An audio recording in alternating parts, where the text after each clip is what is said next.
Bonjour à tous et bienvenue dans ce nouveau JT Foot Mercato. Vous l'avez vu, les supporters algériens étaient en folie après leur qualification et on connaît du coup les finalistes de la Coupe arabe de la FIFA 2021. L'Algérie et la Tunisie se sont qualifiés au bout d'un suspense incroyable dans les toutes dernières minutes. Les Fennecs qui affrontaient le Qatar, pays organisateur du tournoi, ont même marqué à la 107e minute. L'arbitre a en effet accordé 19 minutes de temps additionnel dans cette rencontre, ce qui a provoqué la colère des Algériens. Finalement, ce sont les Verts qui se sont imposés dans les derniers instants du match. Ils rencontreront la Tunisie en finale qui ont fait tomber l'Égypte dans l'autre demi-finale.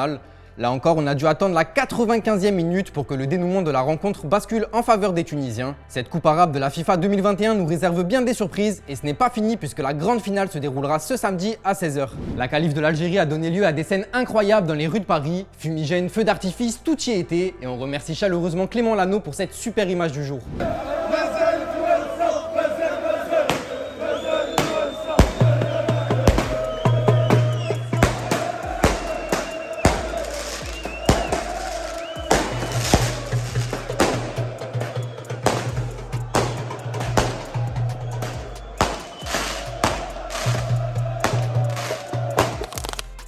Ousmane Dembélé est au cœur des polémiques en Catalogne, une nouvelle absence qui fait scandale en Espagne. Hier se déroulait la conférence de presse de Kun Agüero, contraint de prendre sa retraite. Pour ce moment particulièrement émouvant, l'attaquant français n'était pas là alors que la quasi-totalité de l'équipe était présente. Seul Pedri était absent car ce dernier était en soins avec le staff médical. L'absence de Dembélé, quant à elle, fait beaucoup plus de bruit. Pour la presse espagnole, il existe seulement deux hypothèses liées à cette absence, soit celle d'un nouveau pépin physique pour le champion du monde ou tout simplement d'un nouveau manque de discipline. La cote de popularité de Dembouz ne s'arrange donc pas au Barça. Sa situation est scrutée avec insistance par les médias espagnols. Une situation qui ne doit pas être simple à gérer pour le champion du monde. Ce qui nous amène à la question du jour les amis. Selon vous, est-ce que Ousmane Dembélé doit quitter le Barça en sachant que le Bayern ou encore Chelsea sont intéressés?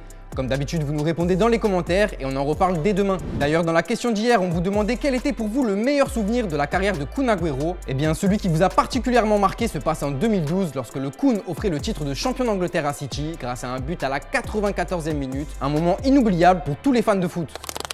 Toujours au Barça, Pierre-Emerick Aubameyang pourrait bien être le prochain buteur des Blaugrana alors que sa situation se tend de plus en plus avec Arsenal. L'entourage du Gabonais a des liens avec le club catalan. On le rappelle, un accord total avait été conclu il y a près de 2 ans entre le joueur et le Barça, mais Arsenal avait finalement refusé une offre à la hauteur de 30 millions d'euros. En tout cas, l'attaquant des Gunners est très attaché à la ville de Barcelone car sa famille vit à proximité depuis plusieurs années. Ce dossier va donc continuer de faire couler beaucoup d'encre car le rêve d'Aubameyang a toujours été de jouer au Camp Nou dans les dernières années de sa carrière et ce dernier serait même prêt à baisser son salaire pour rejoindre le Barça.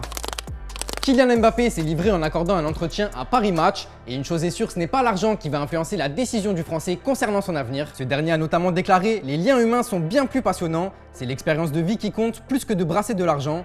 Même si c'est important parce qu'on a des familles à mettre à l'abri, j'ai soif avant tout de découvertes, de voyages, de rencontres avec des joueurs des cultures différentes. J'ai un rapport tranquille à l'argent, je sais que c'est important, je suis content d'en avoir, mais ce n'est pas ce qui m'anime à chaque seconde de la journée. » Les paroles du Français nous laissent tout de même penser qu'il a des envies d'ailleurs, à la recherche de nouvelles expériences. Toutes ces dernières prises de parole semblent l'éloigner un petit peu plus du Paris Saint-Germain et la mission sera de taille pour Leonardo de convaincre le génie français de rester au sein de la capitale. Voilà, c'est tout pour aujourd'hui. Merci pour votre fidélité. Je vous souhaite une très bonne soirée et on se retrouve dès demain pour un nouveau JT Foot Mercato.